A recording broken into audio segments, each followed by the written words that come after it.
A very good morning to all the students. आज का जो हमारा टॉपिक है वो है scope of public finance, rather I should say the subject matter और the content of the public finance. अभी तक हम इंट्रोडक्टरी पार्ट ही पढ़ रहे थे. Will be starting now the unit wise, will be studying now. तो कौन कौन से टॉपिक्स हैं या कौन सा सब्जेक्ट मैटर है, हम विषय क्षेत्र जिसे कहते हैं पब्लिक फाइनेंस का, आज हम उसे थोड़ा डिटेल में डिस्कस करेंगे.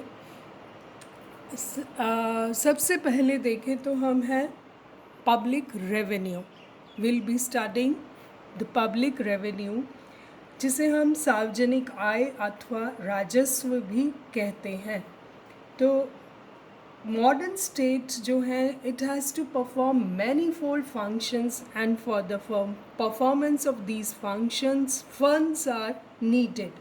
Public revenue refers to the income of the government. It includes the study of the sources of tax revenue, non-tax revenue. The chapters on public revenue explains the types of taxes, the effect on taxes on the economy and the people, the advantages and disadvantages of the taxes. Some topics are related to the shifting and incidence of taxation. Very soon we'll be going to study this chapter. सार्वजनिक आय सार्वजनिक राजस्व कहलाता है. उस राजस्व के जो मुख्य स्रोत हैं, कर, शुल्क, जुर्माना, ये सब या कि सार्वजनिक उपक्रमों से प्राप्त किया और राजस्व भी इसी के अंतर्गत आता है. सार्वजनिक आय में हम कराधान के नियमों, प्रत्यक्ष अप्रत्यक्ष कर, उनके प्रभाव, कर चोरी तथा उपेक्षा की समस्याओं तथा सार्वजनिक राजस्व प्राप्त करने के लिए इन समस्याओं को हल करने के उपायों का अध्ययन करते हैं.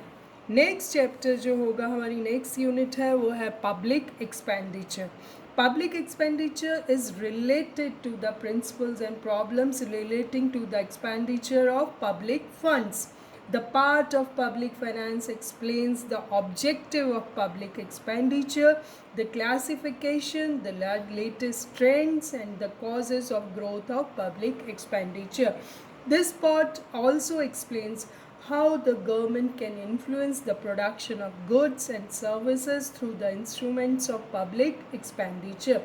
Fiscal policy has to decide the size and pattern of flow of public expenditure from the government to the economy, and from the economy back to the government. This chapter will next week will be taking public expenditure. तो सार्वजनिक व्यय सरकार द्वारा राजस्व प्राप्तियों का प्रारंभ तथा अंत है. सार्वजनिक व्यय के अंतर्गत हम इसके वर्गीकरण, इसको संचालित करने वाले नियमों, उत्पादन, आय आवंटन, स्थिरता एवं विकास पर इसके प्रभावों का अध्ययन करते हैं. इसमें हम सार्वजनिक व्यय में वृद्धि के कारण तथा ढांचे के परिवर्तनों का भी अध्ययन करते हैं. जो नेक्स्ट बहुत इम्पॉर्टेंट पार्ट है वो है सार्वजनिक ऋण, पब्लिक डेट. जब सार्वजनिक राजस्व सार्वजनिक व्यय से कम हो जाए तो सरकार इस पूरी कमी को करने के लिए जनता से ऋण लेती है. उसे हम सार्वजनिक ऋण कहते हैं. सार्वजनिक ऋण के अंतर्गत हम इसके स्रोतों, कारणों, तरीकों का, उत्पादन, उपभोग, आय, वितरण तथा अर्थव्यवस्था पे इसके प्रभावों का, सार्वजनिक ऋण के भार तथा इसके प्रतिदान के तरीकों का अध्ययन करते हैं. The part explains why the government requires loans, debt management, and the methods used by the government for debt redemption.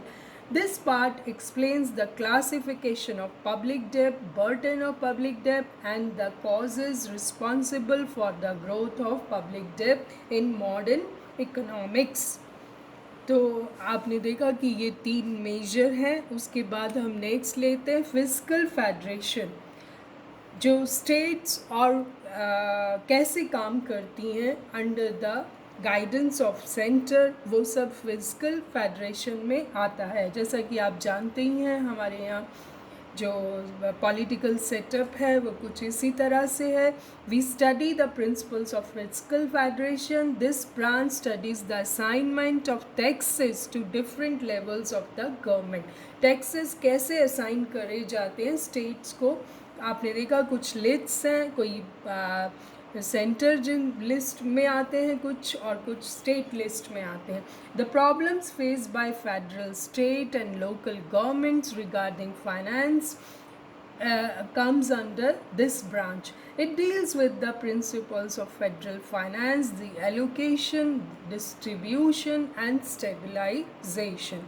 तो फिजिकल फेडरेशन भी हम इसको भी स्टडी करेंगे।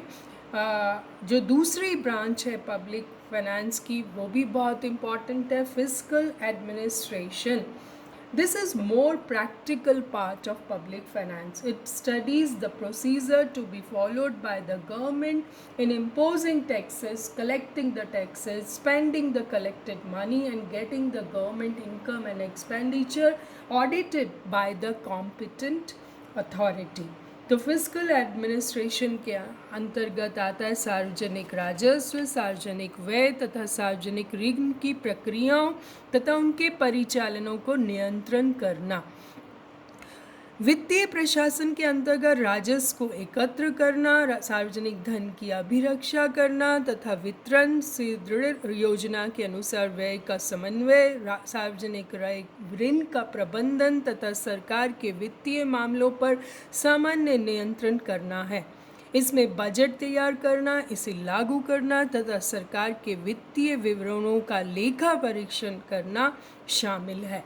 तो आपको ये डिफरेंट ब्रांचेस हैं पब्लिक रेवेन्यू की, जो कि थोड़े टाइम पहले पब्लिक रेवेन्यू जो था it was considered dull, limited and irrelevant. In order to achieve efficient organization and working of the public sector, we study all these branches. तो आप इस पर आपके शॉर्ट नोट्स भी आ सकते हैं या लॉन्ग क्वेश्चन भी आ सकता है। तो this way you have seen that public finance affects almost all the aspects of life of an individual, और इसलिए ये इसकी स्टडी करना बहुत ही ज़रूरी है। From the next week will be starting the public expenditure. Detail में हम पब्लिक एक्सपेंडिचर की स्टडी करेंगे। आई होप आप रेगुलरली ये वीडियोस वॉच कर रहे हैं और अपने सब्जेक्ट मैटर को अपडेट कर रहे हैं। Thank you so much.